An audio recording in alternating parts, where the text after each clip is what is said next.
This is my documentary on my chosen animal, the meerkats.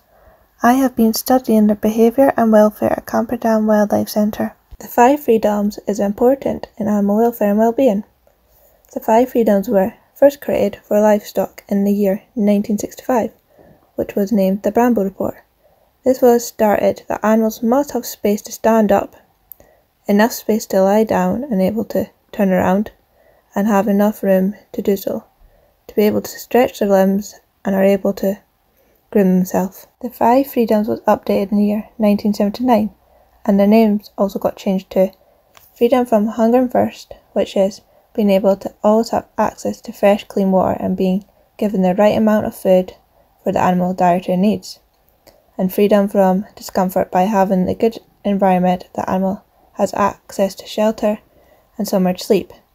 Freedom from pain and injury or disease, by trying to prevent this by making sure their environment is safe and also giving them the right treatment when needed. Freedom to express normal behaviour by having a good amount of space for the animal and having the same species in them for companionship. And freedom from fear and distress by making sure their enclosure is away from anything that will cause them distress and fear and make them feel threatened. The relevant legislation act is the Zoo Licensing Act 1981, which is if you have any animals on display for the public for 7 or more days within the 12-month period, you have to apply for a licence from local authority. The Bali Directive legislation states that animals that are covered by this legislation can only be exported by the premises, which is either registered or approved by authorities in the exporting country. The EAZA organisation was founded in the year 1992 to help with zoos, aquariums in Europe and the Middle East, with education, research and conservation. EAZA must encourage natural behaviours of animals, provide enrichments that would help with their natural behaviours they use in the wild, provide social grouping so animals is with its own kind and doesn't feel isolated, and must provide comfort for the animal and maintain their well-being. The BIZA was founded in the year 1966, which represents the best zoos and aquariums in the UK, promotes good welfare for zoo animals, which is very important to him. They care for the zoo animals by providing good welfare standards and providing the right type of housing for that species. The BIZA helps in education, conservation and research. The AZA organisation was founded in the year 1924. It is for the best zoos in America and in the world, by ensuring when the public visit it meets the highest standard of animal care and welfare. As a key part of their mission is to save as many extinct species as they can every year. The WAZA organisation was founded in the year 1935. The goal has to be a guide to encourage and support zoos and aquariums. The WAZA is a cooperation between zoos, aquariums and regional associations, as well as leading wildlife experts, academies and universities. WAZA supports for species conservation, management and husbandry of animals that are in human care, with encouraging high standards of care. The role of a zookeeper is very important. They are responsible for feeding, maintaining and cleaning all the animals. They are also in charge of diet preparation, giving medication, assisting with veterinary procedures, record keeping and providing suitable environmental enrichment for each of the animal species. It is also important to make sure the enclosures are safe enough for the animal and also for the visitors, and make sure none of the animals are distressed by anything in the zoo. There is 4 main roles in the zoo, which is conservation, research, education and recreation. Conservation is protecting and breeding the animals in captivity, so the animals don't become extinct. Zoos also work in the wild, conservation animals in their natural habitat. Research is important if the zoos are to protect and conserve animals.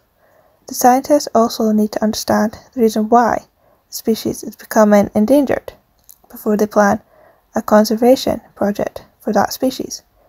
Education is also important to inform people on the species that the people don't know about and tell them why the animal is threatened, and lets people do something about the species. Recreation is an important role because if zoos weren't interested and fun, the public wouldn't come and visit the zoo. and this would stop the zoos being able to raise money for conservation. Keepers have to demonstrate and keep in a range of records for the animal species that they are caring for. This is to ensure it is accurate and consistent data is in the record system, such as the ZIMS. Some of the zookeepers' records are medication, breeding, cleaning and feeding. The record should have who made them, what animals involved, when the observation was done, what practices were carried out and why the actions happened to the animal. The keeper of the animal must make sure the animal information is entered right in the ZIMS database. This is a welfare sheet of the meerkats at Camperdown Wildlife Centre. The meerkats at Camperdown get plenty of food. They get insects scattered on the floor. Also, some of the food gets placed in their house shelter. They get plenty of water in their enclosure. They also absorb water from fruit and vegetables they are given to eat. They have safe areas to hide if they feel threatened or scared, for a safe place to get away from any endangered. They have plenty of enrichment in their enclosure, such as wood, bark, plastic balls, and a tower with holes in it. They have appropriate substrate. They have sand in their enclosure, which is good for digging, and it's what they would have in the wild. Space. They have plenty of space to move and run about with. Encourage natural behaviours. They have high up places for them to observe the surroundings like they would be in the wild, and they have enrichment in their enclosure for digging. It is also important to understand good and bad welfare standards. Good welfare standards are each species has an appropriate food and access to fresh, clean water. They have a big enough enclosure and enough space for them to move about in, and that it's kept clean. Make sure they have enrichment that they can use natural behaviours they would use in the wild. For example, swimming, climbing, observing, flying. Bad welfare standards are not having any access to food or water, not having any enrichment in their enclosure, animals pacing back and forth due to boredom, and not having enough room in their cage. In the wild, the meerkats will eat on small invertebrates such as beetles, scorpions, spiders and centipede larvae. They also enjoy eating lizard and some birds and fruit. Meerkats forage for food every day. They can dig very quickly, which helps them when they are finding food underground, so no prey is safe. With their excellent sense of smell, they can find their prey even if it's hiding away.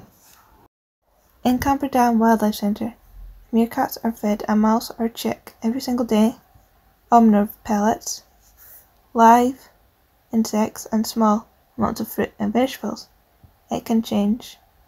In captivity, the meerkat's food is scattered around their enclosure. They can be given alive insects, and if they are given a mice or a chick, they will have to be dead ones that will have been frozen in the freezer. The reason meerkat food gets scattered in their enclosure is so they can forage for their food, which is using a natural behaviour of digging and foraging for food as they would be doing in the wild.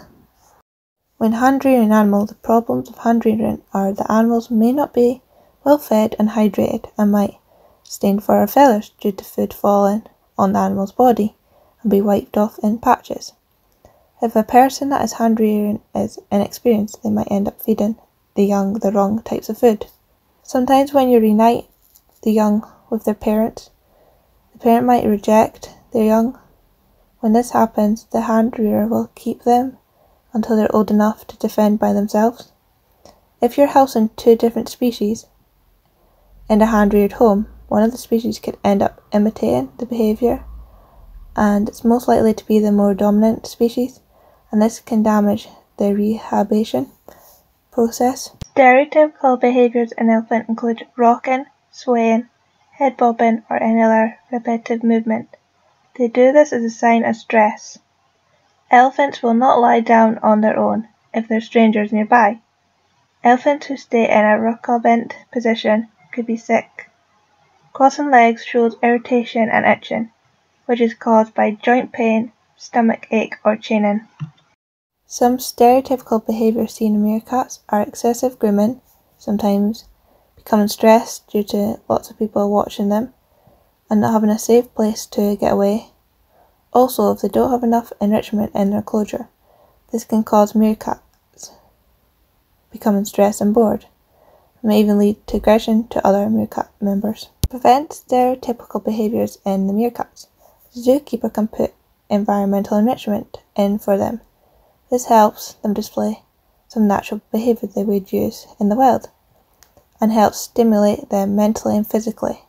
You can also make sure they have big enough enclosure, include something they would have in their habitat in the wild if it's possible. This is an ethogram at the Camperdown Wildlife Centre that I recorded for 30 minutes of the meerkat's behaviour. The ethogram shows behaviour such as digging, observing, running, grooming and eating. This is the ethogram after the enrichment was placed, showing digging, observing, running, grooming and eating in space of 30 minutes. This is the average before and after the enrichment was placed in. The hypothesis is if I put enrichment in meerkat enclosure, it will increase behaviour such as digging, eating, observing, and will decrease the running, grooming behaviours. The conclusion is, after the enrichment got placed in the meerkat enclosure, digging went from 34 to 40%. Digging behaviour increased. After enrichment got placed in, eating went from 6% to 39%. Eating behaviour increased once enrichment was placed. After enrichment got placed in, observing went from 41% to 18%. Observing behaviour decreased once enrichment was placed. After enrichment was placed in, running went from 16% to 3%. Run behaviour then decreased once enrichment was placed. After the enrichment got placed, grooming went from 3% to 0%. Grooming behaviour decreased once enrichment was placed. The welfare standards are good at Camperdown Wildlife Centre, as the meerkats are all well cared for and looked after.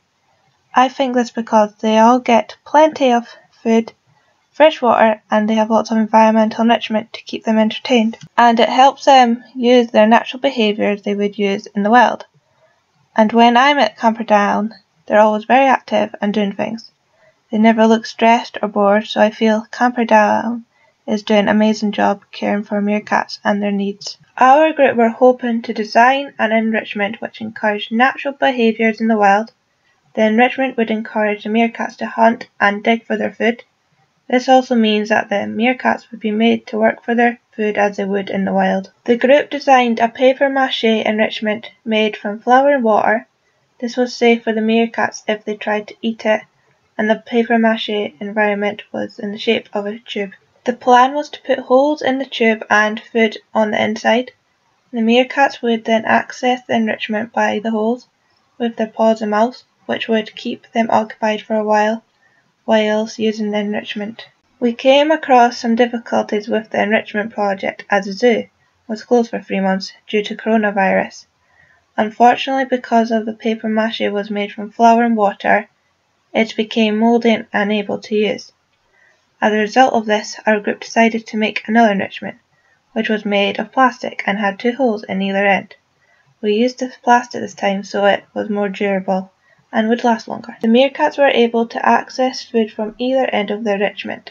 The keepers put the enrichment in the meerkat's enclosure, and the type of food we used was insects. I was initially disappointed that the papier-mâché environmental enrichment was unable to be used due to the amount of time we did not have access to the zoo during lockdown. However, when we changed the enrichment to plastic, we learned that this was a better choice because it was more durable. When the zookeepers placed the new enrichment in the enclosure with the meerkats, they were inquisitive. Some went straight over to it and started displaying behaviours we hoped they would use, such as digging, hunting for their food. Some of the other meerkats observed while they were using the enrichment, and then the meerkats swapped over and the observers had a chance to eat from the enrichment. Overall, I feel I learned a lot from the project, especially in terms of use of papier-mâché. This can only be used as enrichment for a short time due to it becoming mouldy, Once the plaster enrichment was developed, I feel we achieved the goal of the project, as the meerkats displayed natural behaviours that they would use in the wild engaged with the enrichment.